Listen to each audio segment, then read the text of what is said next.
and a very warm welcome to Realty Buzz, your window to the real estate sector. I'm Mansi Dave, and in today's episode, we're bringing in an exclusive report on the recommendation which has been set by the panel in order to protect the consumers. This will give a new bent to the sector, thereby making it more legal. Let's take a look. A parliamentary panel looking into the real estate bill has recommended penalty for defaulting realtors and even jail term of up to 3 years for repeat offenders.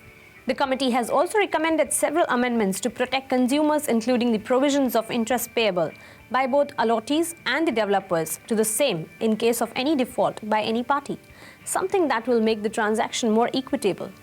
Reinforcing the existing penal provision of the NDA's bill, the Select Committee has also recommended that the violation of orders of the appellate tribunal by developers should be treated as a serious offence, and a penal provision are inadequate. Well, the present bill provides for imprisonment up to 3 years and/or with fine up to 10% of the project cost. Similarly, if a real estate agent fails to comply with the tribunal's order, he can face imprisonment up to 1 year or with fine up to 10% of the cost of plot or apartment. The panel, in its report, has mentioned that there was difference of opinion among the members regarding imprisonment, and a few had sought deletion of the jail provision and reducing penalty up to only 2%. But these were rejected by the committee. Committee Chairman Anil Madhav Dave said the recommendations aimed at making a law that will promote good builders punish errant ones. The bill envisages setting up of a regulator for the realty sector. In order to bring parity between developers and home buyers, the committee said the interest rate payable by the promoters as well as by the allottees shall be same in eventuality of any default by either of them. At present, while developers pay only 2 to 4% interest in case of their default, the consumers are made to pay as high as 15, 16 to 17, 18% interest for their default. This has been the main reason behind huge number of home buyers dragging the developers to courts. The committee has also recommended that at least 50% of the investors' money should be kept in a separate account only for a specific project, and it's up to the states to increase this minimum mandatory amount. The panel has also redefined the carpet area as the net usable floor area of an apartment, excluding the area covered by external walls, areas under service shafts, exclusive balcony or veranda area, and exclusive open terraces area, but includes the area covered by internal partition walls of the apartment. It is aimed at curbing the tendency of builders to include the balcony area into the carpet area. Similarly, the committee has defined car parking, garage, and other service areas so that there is no confusion between the actual conveyed carpet area and other ancillary areas. The panel has recommended that the provision should be retained. The builders will also have to disclose the number of garages booked, and quarterly update of approvals taken and pending should be specified. Recommending that every project built over a plot size of more than 500 square meters or construction of 8 or more flats must be registered with the real estate regulator. The panel has said that the builders must submit a brief detail of projects launched by them in the past 5 years with details of their progress and delay. The next news on board says, now you can live in greenhouses. Though it lacks the structural stability its name might suggest, hempcrete provides natural insulation that is airtight yet breathable and flexible. We will tell you more on this, but after a short break, stay tuned. Builder cannot charge VAT on sale of flat under completion of project. In an order passed, a 3-member bench of the forum held city-based construction firm Kshitij, promoters and developers in Eranavan. Hello and welcome back after the break. While cannabis had a long history as a fiber used in ropes, sales and paper products, Presidents Washington and Jefferson both grew it. James Savage, a former Wall Street analyst, is among those who have instead turned to a novel application known as hempcrete. It is made using the woody balsa-like interior and the cannabis sativa plant combined with lime and water. It's free from toxins, impervious to mold and pests, and fireproof. In England, some insurers actually provide a discount for hempcrete because of its durability. And because the material is grown rather than mined or manufactured, it gives new meaning to green building. What hemp is not, as advocates constantly remind people, is a drug.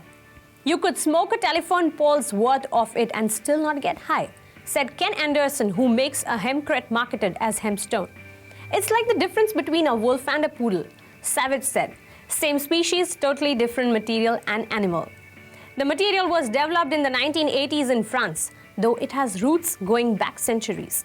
Hempcrete has since caught on across Europe, where hemp cultivation was never criminalized. Hundreds of buildings now use hempcrete, including a 7-story office tower in France and even a home built by Prince Charles. Though the illicit aspects of hemp may have held it back, marijuana's growing popularity could be helping hemp. Some people thought it might help get marijuana accepted, but it's going the other way around, said Eric Steenstra of Hemp Industries Association. Well, to foster wider acceptability, Savage is working on developing a penalized system. Akin to drywall, it would be easier to market and install the poured hempcrete. And combining housing trends, he is developing a 400 square foot tiny house made up of 2 to 3 circular shippable hempcrete modules. His only project so far has been turning his red brick farmhouse into the hempcrete laboratory, where many of the walls have been insulated with it, eliminating his need for air conditioning. Savage said his hemp rooms even smell different, though not the way most people might expect. It has a freshness to it. So this sounds to be another innovation in the real estate sector. Coming on to the next story, builder cannot charge VAT on sale of flat under completion of project.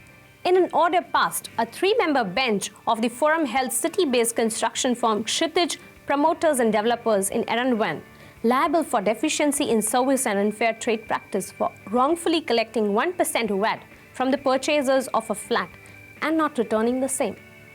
A builder cannot charge value-added tax on transaction for sale of flat effected after he has secured completion certificate for the project from the municipal corporation, the Pune District Consumer Disputes Redressal Forum has ruled.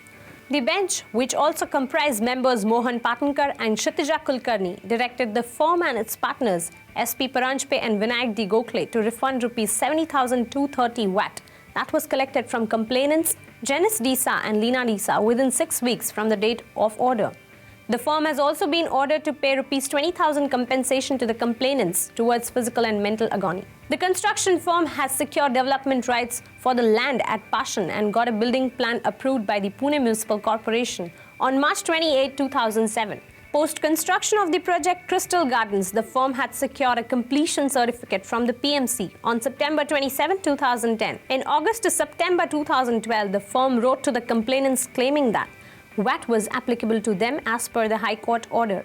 The complainants then consulted a tax expert who told them that VAT cannot be charged for projects which have already received completion certificates. The complainants then sent an email to the firm demanding refund of Rs 70,230 VAT collected from them. In August 2013, they moved a consumer complaint before the forum, claiming that the builder wrongfully charged them VAT. The firm contested the complaint on various grounds, including the argument that it had forwarded the VAT money to the government. In support of their case, the complainants had submitted a chartered accountant's report certifying that the transaction for sale of flat was done after issuance of completion certificate, and VAT was not applicable to the same. We also submitted a February 21, 2012 circular by the Sales Tax Commissioner, which has asked builders to file their revised returns for the period between June 20, 2006 and December 31, 2014, and argued that the firm had an opportunity to get refund of Rs 70,230 VAT from the government by filing the revised return, but it did not do so, said Munot. With this, we come to an end of this episode. Keep sending in your suggestions at contactus@optimusmedia.com, or you can call us at 919-222-92288 or 1800-3000-5191. I'll be back with more news and buzz. Till then, keep watching Spin TV. Goodbye and take care.